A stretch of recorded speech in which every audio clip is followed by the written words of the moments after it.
So Superman and Lois is finally back for the next two episodes, then it's on break again, and then we'll get the final two episodes. But it does feel like it's been forever since the show was last back. Episode 12, Lies That Bind, I think the name of the episode was, really did focus on kind of the impact after Lana learned the secret that Clark is Superman. And so half the episode was kind of devoted to that, to the conflict between her and Lois and the Kent family and all that. The other half of the episode was kind of devoted to Superman and some of the other characters trying to destroy the pendant so that Ali couldn't merge with people anymore. And yeah, honestly, for me, I felt like this episode was a little bit of a mixed bag. There was a lot I really did like about it, and there was a lot I wasn't too crazy about. But the thing is that it isn't like one specific story or one specific plot in this episode was something I didn't like. I liked parts of everything, and then I also sort of disliked parts of everything, if that makes sense. Like the Lana and Lois stuff, I know that there's already kind of a lot of people who weren't too crazy about how Lana and Lois mainly were being treated in this episode. I know Lois, like, she hasn't gotten a whole lot to do as of late, like her own sort of storylines as of late in this show, and this was kind of a similar thing where she was just sort of thrown into a storyline that wasn't really supposed to be her thing, and then she kind of got treated badly out of it.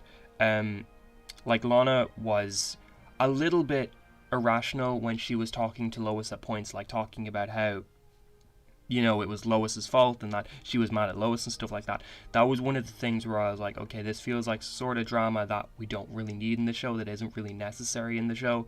And I was a little bit, I'm not going to say annoyed, but I was a little bit disappointed the show went in that direction, because in the past, the show has done a really good job at making it feel like we're about to get episodes worth of drama, but then it dismisses it immediately. And I know that one of the worries about this was that the Lana thing was going to cause some drama that the show didn't need at the moment, and unfortunately it does seem like the show went that direction. Now, I did think that they were going to actually move away from that and do what they did before, where they start some drama and then move away from it, but unfortunately the way the episode ended with Lana saying she needs to push the Kents away for a while felt like they're not moving away from the drama, but they're embracing it, because that's a very dramatic thing to do, I feel like, is to just decide that you don't want to see the Kents, you don't want to see them all for a while, because that's the best thing for her family, or whatever.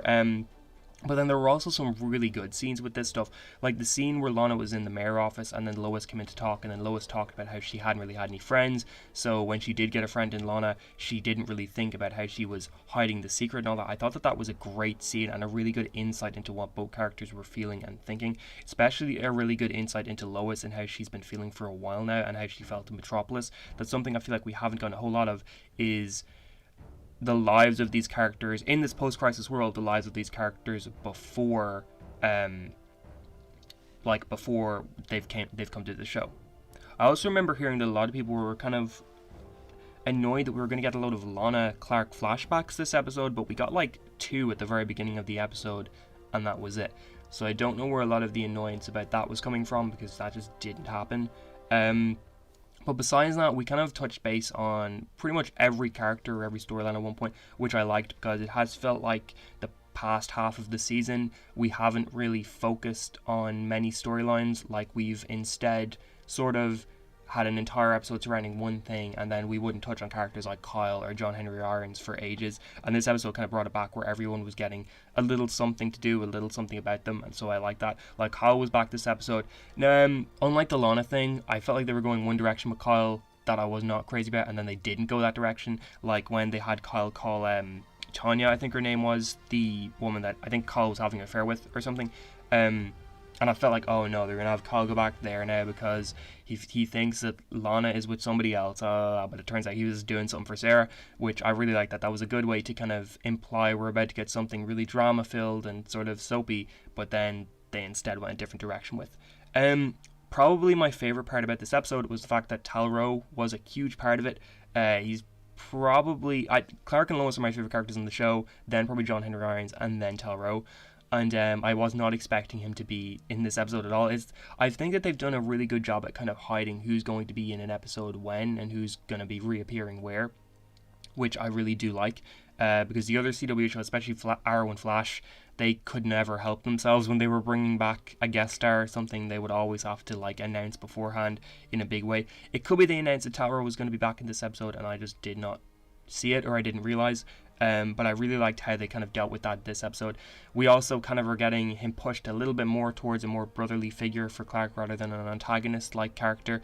Him and Clark sort of teaming up against Ali was really good. I did think the scene where he ran at Ali was a little weirdly, I don't know what was weird about it. It felt a little clumsy, a little slow. I wasn't too happy about that. I also felt like it was a bit weird that Clark sort of just stood there and watched while it was happening. But Lois started to think that there's true good in Tal at the end of the episode, and I really did like that.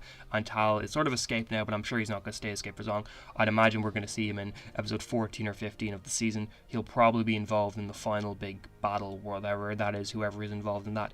But he was just great in this episode. I really did like how they didn't try and hide him from Sam and John Henry Irons. They instead just like immediately were, Tal-Rho's here, we're telling him everything, he's helping us, and it was just really good dynamic. And that's another thing I really enjoyed about this episode, is that everyone was kind of split up into their own little groups and dynamics. Like we had Jonathan, Jordan, and Natalie.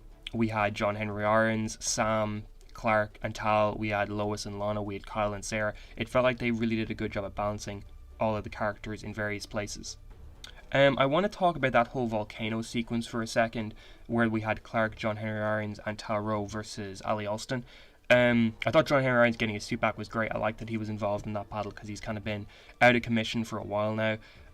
But Ali Alston, she still is just not really that interesting of a villain in my opinion. She's not really doing much to kind of make the character, I don't know really what to say, but I just don't think that she's a good villain. I don't think that they're handling the character well. I don't think they're doing very interesting things with the character.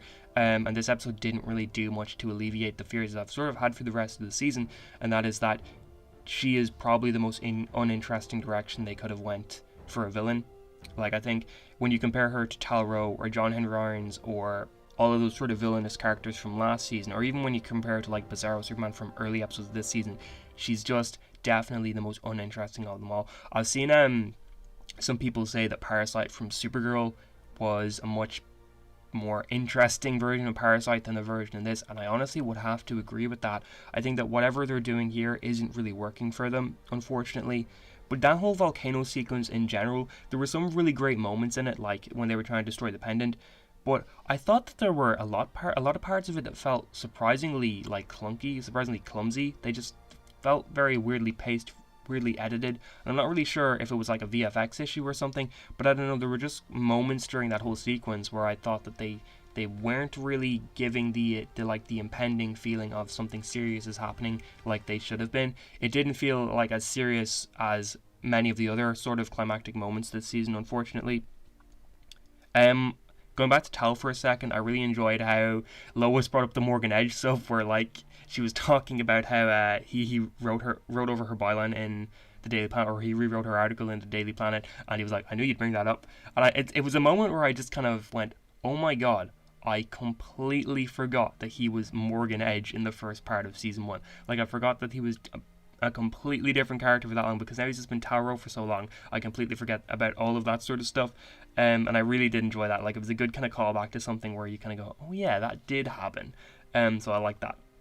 The Natalie, Jordan, and Jonathan stuff was pretty cool. I like that we're getting sort of a new steel suit with Natalie, and that she's kind of incorporating Kryptonite into it so that they can stop the merging from happening. I also think it was a good way to utilize the 3 characters this episode, since there was no really other storyline that they could tie into.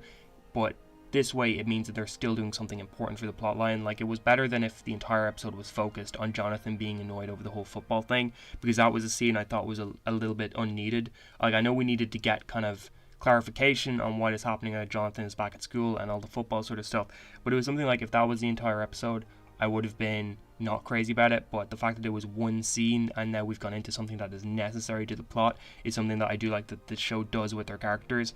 Also, the scene with John Henry Irons where he showed up at the house at the end and we had like Natalie, Jonathan, and Jordan there, that was really good and really well done.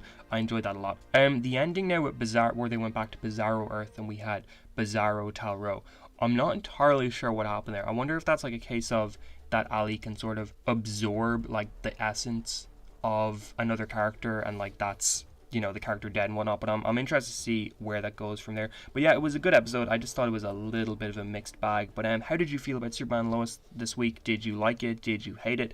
And if you enjoyed this video, please like, share, subscribe, and all of that. And I hope you have a great day.